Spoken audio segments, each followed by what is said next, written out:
Baik, Assalamualaikum warahmatullahi wabarakatuh. Perkenalkan, nama saya Dian Artika, NIM 081 dari kelas Perbankan Syariah C. Di sini saya akan memenuhi tugas dari Pak Siswanto membuat video yang ke-1, mata kuliah Manajemen Sumber Daya Manusia. Baik, di sini saya akan menjelaskan apa sih itu rekrutmen.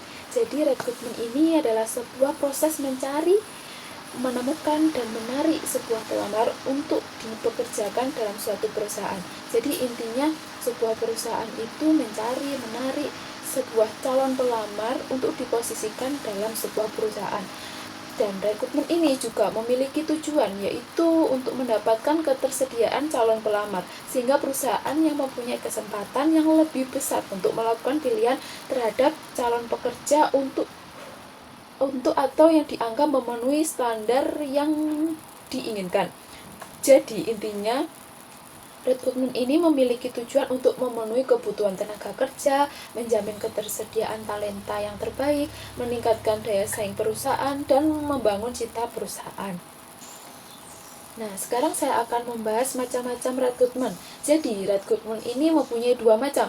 Yang pertama, rekrutmen internal dan rekrutmen eksternal. Jadi, rekrutmen internal ini merupakan proses perekrutan bagi karyawan yang sudah ada di perusahaan itu yang bisa dicalonkan untuk dipromosikan, ditugaskan, dan dirotasikan ke perusahaan lain. Selain itu, karyawan yang lama yang memiliki kualitas, kuantitas yang baik dan bisa mengikuti rekrutmen kembali di perusahaan yang lain. Sedangkan rekrutmen eksternal yaitu proses mendapatkan tenaga kerja dari luar perusahaan. Selain itu juga memiliki manfaat yang besar pada rekrutmen eksternal ini, yaitu proses atau besarnya potensi pelamar baik dari segi kuantitas, kualitas, ide baru, teknik baru, dan wawasan baru. Baik, ini merupakan contoh rekrutmen yang ada di BNI. Jadi informasi yang harus ada dalam lowongan pekerjaan, yang pertama ada profil perusahaan, yang kedua posisi yang dicari, yang ketiga kualitas pelamar, yang keempat dokumen yang perlu dikirim, yang kelima deadline pengiriman atau tenggat waktu, dan yang keenam alamat pengirim dokumen dan kontak person.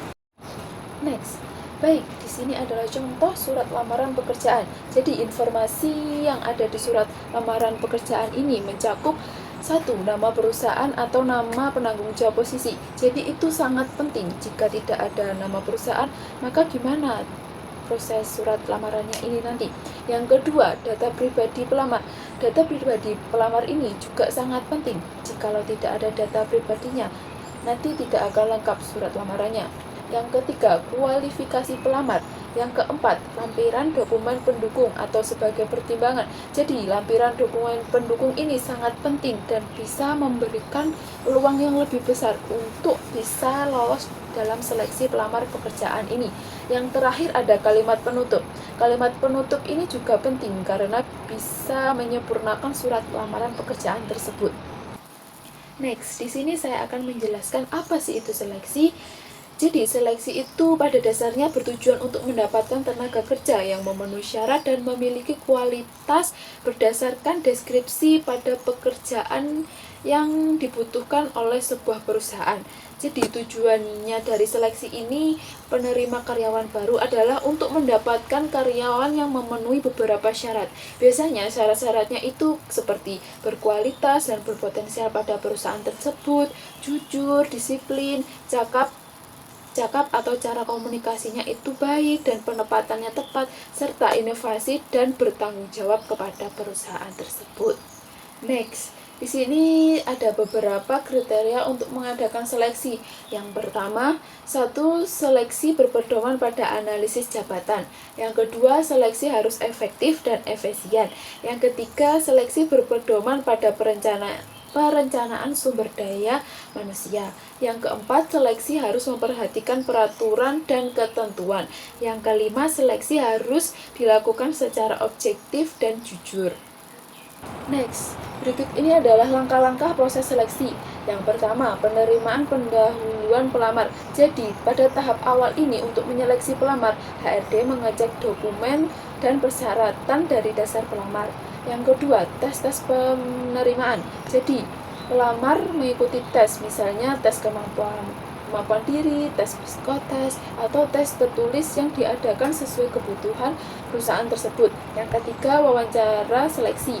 Jadi, pada tahap wawancara awal ini untuk mengenalkan lebih dekat pada pelamar tersebut, menilai kepribadian, kemampuan komunikasi, dan motivasi dari pelamar tersebut. Yang keempat, memeriksa referensi dan latar belakang dari pelamar tersebut. Jadi intinya seperti kayak mengecek kebenaran dari pelamar, misalnya riwayat pekerjaan, pendidikan, dan meminta referensi dari tempat kerja sebelumnya. Yang kelima, melakukan evaluasi medis atau kesehatan. Jadi memastikan pelamar itu dalam kondisi keadaan yang layak atau sehat untuk diposisikan dalam perusahaan tersebut. Yang keenam, wawancara oleh penyila. Jadi ada proses wawancara lanjutan dengan calon atasan langsung untuk memastikan pelamar itu cocok bekerja dalam perusahaan tersebut. Yang terakhir, tahap terakhir, jadi tahap proses keputusan penerimaan. Pada proses ini merupakan proses tahap akhir. Perusahaan memutuskan apakah pelamar ini layak diterima sebagai karyawan atau tidak.